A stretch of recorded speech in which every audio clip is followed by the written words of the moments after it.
Do you feel like you're getting value for money from your mobile phone service provider? Do you feel like you're getting value for money from your mobile phone service provider? Give us your feedback on our Twitter handle at NTV Kenya, at Dann Mwangi. Use the hashtag NTV today, and in the course of the show, we are going to get some feedback. And let us know why you feel that you're not getting value if you don't, and why you feel that you are if you feel that you're getting value for money from your service provider.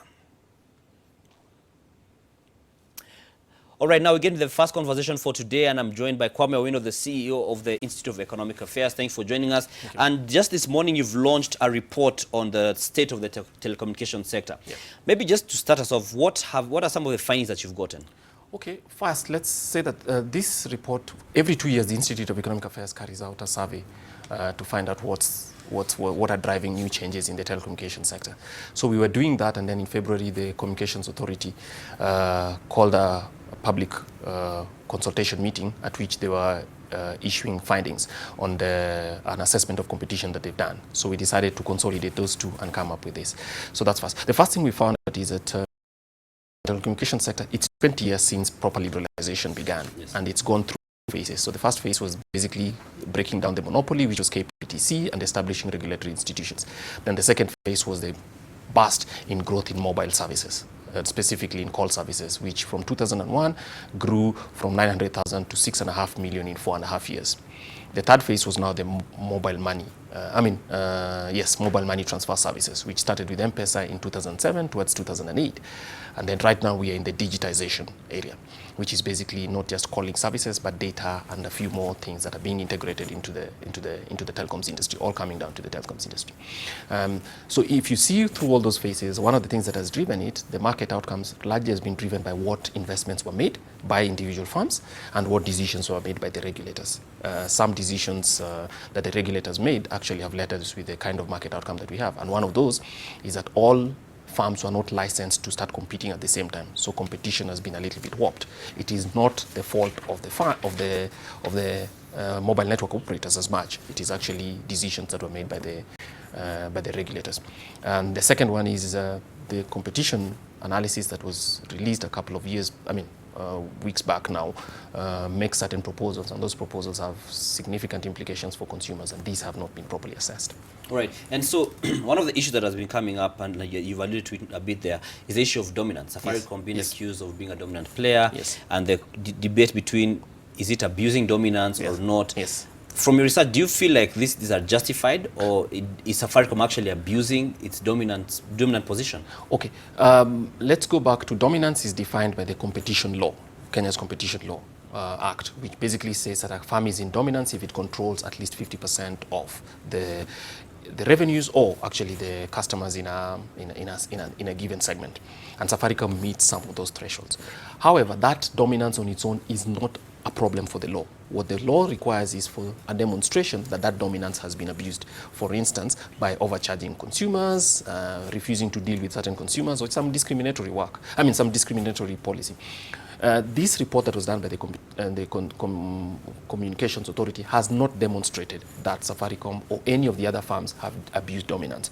What it has found is Safaricom has dominance in mobile money transfers, and on the other hand, receives more revenues, higher revenues for mobile money, and at the same time has, at the wholesale level, a majority of the transmission stations, which affects services availability throughout the country. So that's basically it. So it has not demonstrated that dominance has been abused, which is one very curious fact. Because I know Safaricom had been arguing that the suggestions that were there were to punish it for working hard and for investing and the likes. But then there comes the issue of should it get to a point of Safaricom, for instance, should be split? Because some have been arguing, let's split it, let's have M-Pesa as its own company, and Safaricom remains as its own company. Is there justification for that? With that suggestion of splitting Safaricom, the mobile money transfer services from the voice services, based on the fact that it has dominance on both sides, again was published in an earlier report, an earlier iteration of the report. The present report has said that it is not necessary to actually split those two. We think that's the correct decision, because the existence of dominance alone without its abuse would be troubling to actually split it on that basis. In addition to the fact that the historical record shows that there are farms that have been split. Subsequently, that gain was not accomplished, and then what tends to happen is later the consolidation takes place again. And thirdly, this is a very dynamic market, so what might be reality today in terms of a dominance will not necessarily be the same in another 3 or 4 years, and that has been demonstrated even with Microsoft. 12, 15 years ago, people thought Microsoft was a very dominant firm. Right now, it's not the most dominant. People are actually focused on Facebook and the other competitors. Okay, and we have the other players now. Currently, we have Telecom Kenya, we have Airtel Kenya. Yes. And none of these has been profit-making. Safaricom is enjoying the profit cake on its own. Okay.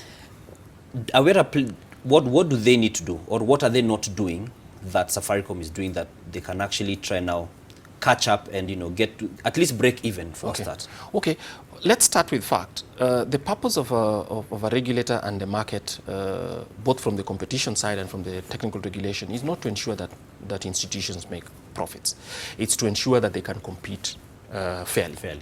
That's the first. The second, I am not too sure that we can actually verify that both those companies, but specifically all of them actually are not making profits because they don't declare their results. Yes. Some of them don't declare their results in Kenya. So it's not possible to actually go through, but that's possible. If you remember, many of them make long-term decisions. This is a sector that is very capital intensive. So that they're not making profit does not necessarily mean that is because Safaricom is sweeping the floor with all the profits and everything else. So it should be concerned as if they're not making profits, but that does not necessarily mean that if we split Safaricom that those profits will necessarily go to them. Okay, and I remember there's a time when Airtel, for instance, were pretty keen on cutting down their prices, Yes. to some very low levels, Yes. which was one of their strategies of trying to win over more customers. Yes. In terms of pricing, are we at a place where they can afford, the telecoms can afford to go any lower, or will they now begin to now cut into their own flesh? Well, that price cutting, again, every company is entitled to its strategy. That price cutting strategy, I think, was successful. It got them quite a bit of a toehold in the market. Then obviously after some time, both companies realized, or rather the major competitors realized, that too much price cutting and price competition would actually not be beneficial for all of them. So since then, prices have stabilized quite a bit.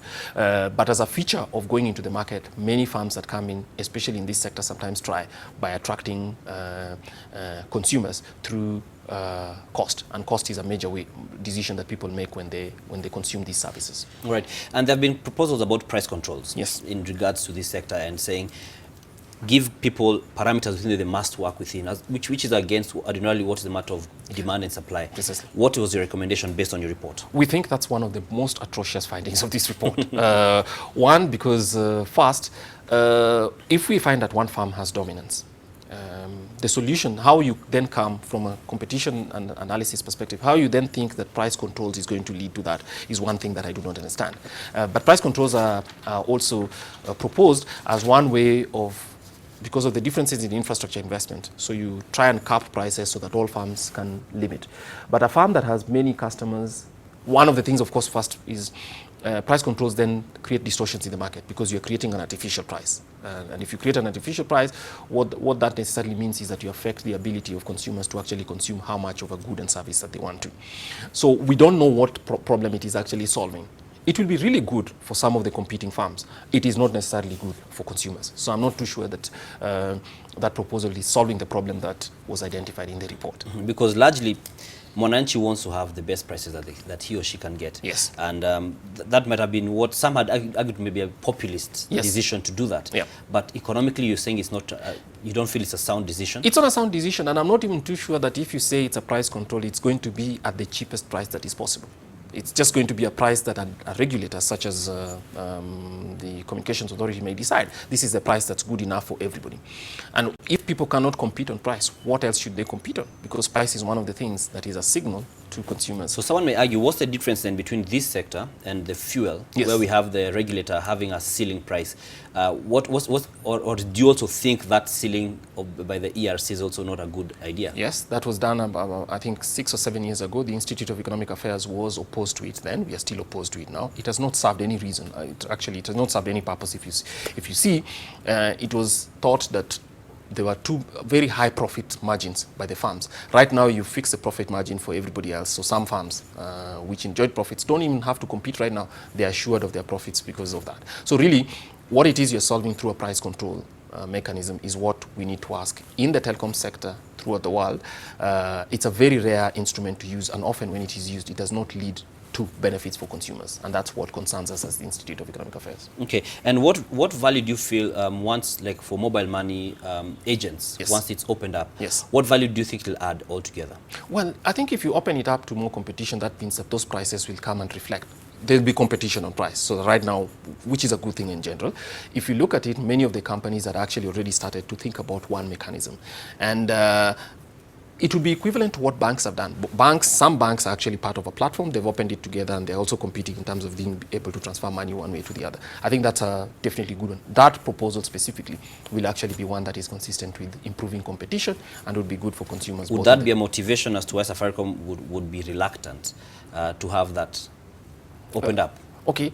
I don't know that they've been up or reluctant, because one, the news that I've seen in the press, actually reported by your sister companies, is that they had started. Yes. The main operators had actually started some negotiations around opening up and being able to operate and to transfer among each other.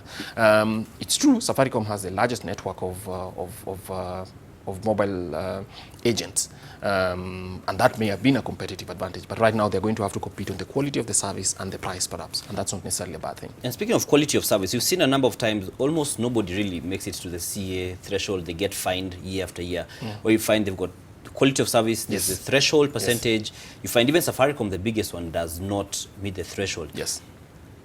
Are we then looking at something that we're never really going to achieve, or what could be the issues around this? Well, it's clear that the fining alone, or the sums that are used to as corrections, yes, because I think what you're applying, you're responding to, you're asking about, you're referring to, Dan, is the fact that call completion rates and the quality of calls, which are measured by the CA, and most of the companies do not reach that threshold.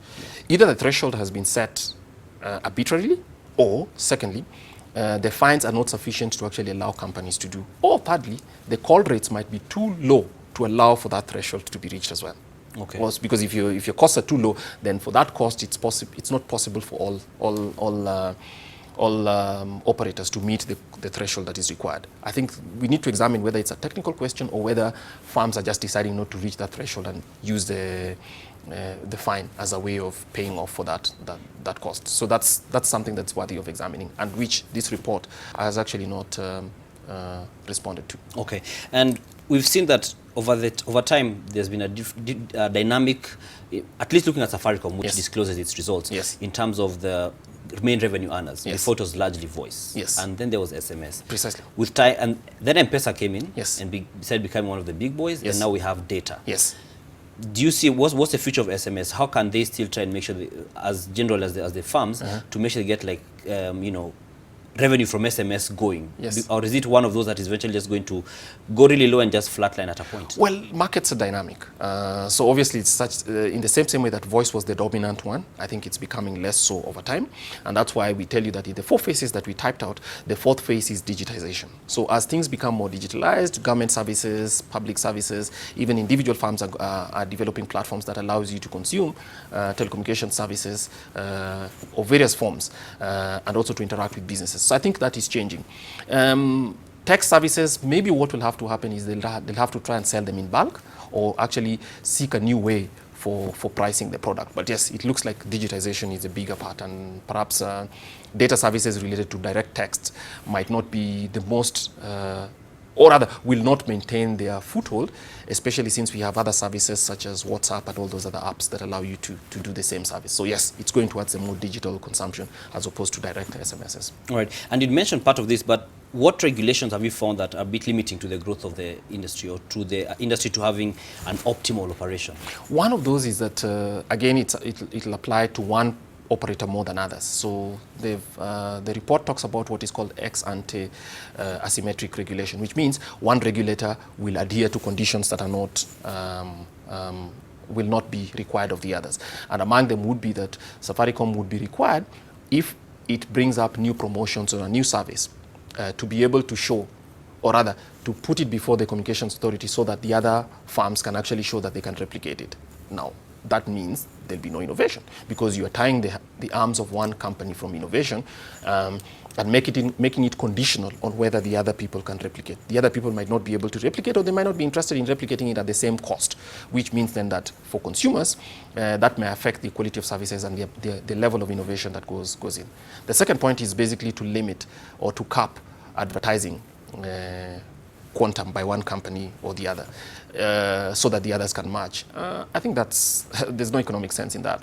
One, every farm chooses its strategy. So if a farm chooses that one part of our promotions and part of advertising or marketing is through advertising, and another farm chooses a different way, you shouldn't then penalize one farm because it has chosen one method that works for it. I think the variety of methods should be available. And so I fear that this report is trying to make either all companies become Safaricom, or Safaricom become the other mobile network operators, and that's not desirable from a consumer's perspective.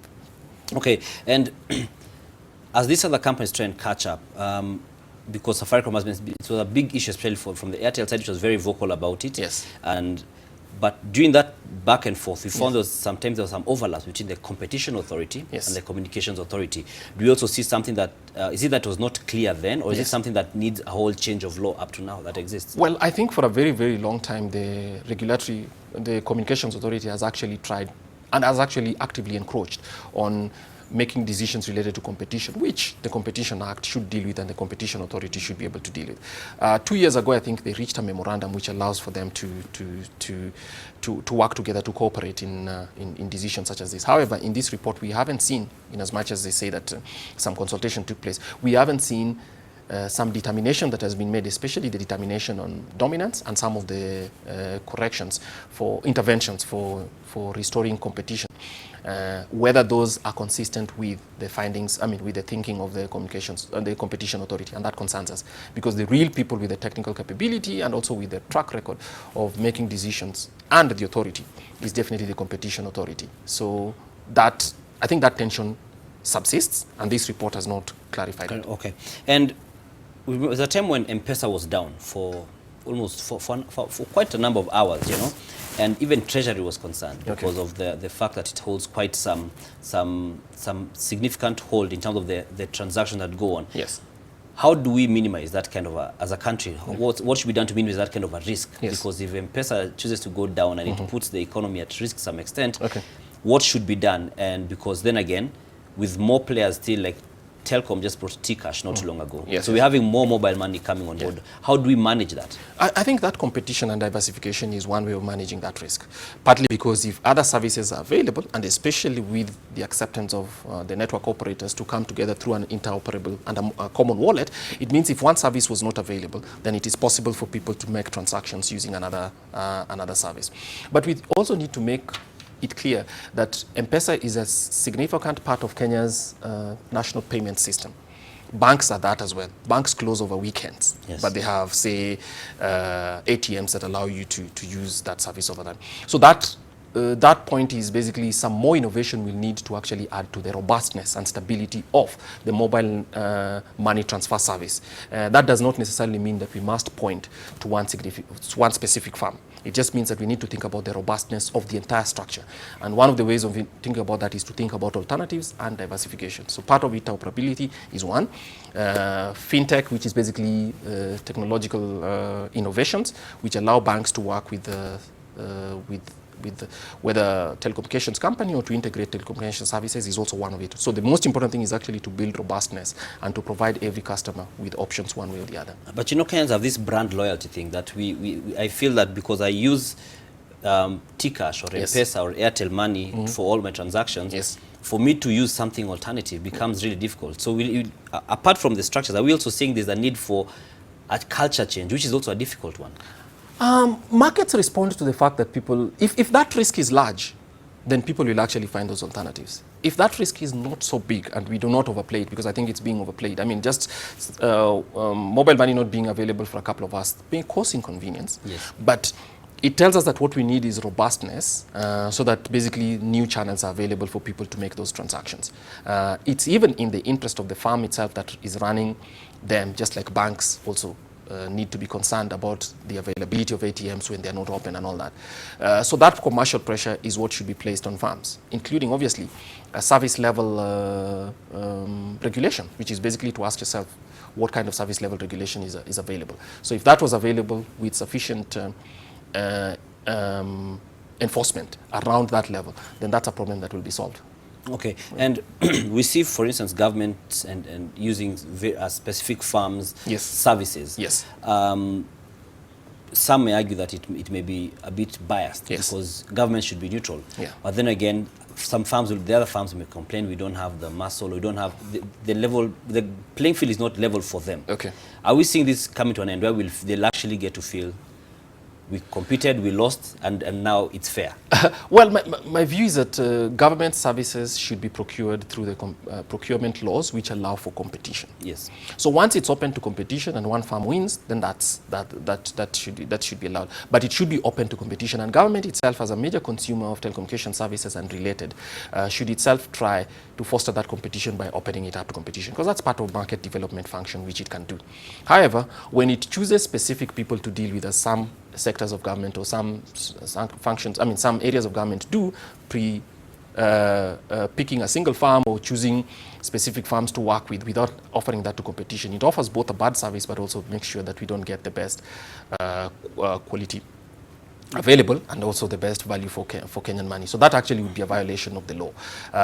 If we allow openness for competition, I think that would be useful. Talking about which, one of the areas of competition the government should open up is in the availability of spectrum. Yes. As you can tell right now, some farms paid 2 billion for spectrum in 4G, other farms are getting it for 0 or even less than 1% of that. Yes. That unequal competition in itself is creating the same problems we have today, where some farms are too big and others are too small.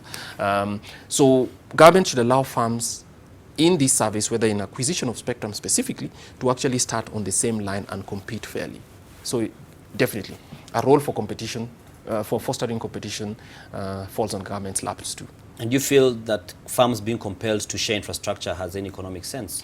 In the sense that some may argue it does not, some may say it helps because it helps the other players to Yes. get Yeah. more competitive, and therefore it makes the economy more vibrant. But does it make, in your view, a lot of Okay, sense?